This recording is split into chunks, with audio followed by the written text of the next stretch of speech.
genel sekreter, sekreter, şeyler sevmem, genel, bağışır.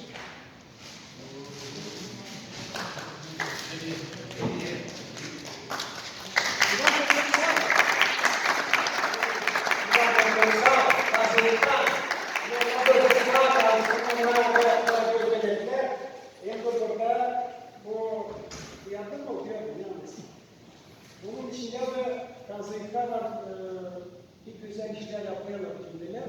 Bunun içinde var sizler bir konusunda. Yeri bu olmalı. Güzel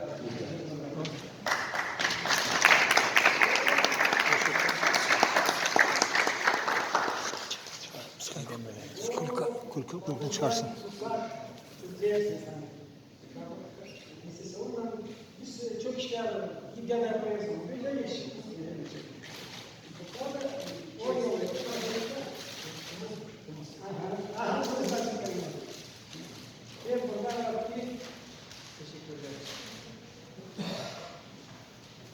Bazı kişiler yolluyorlar buraya size.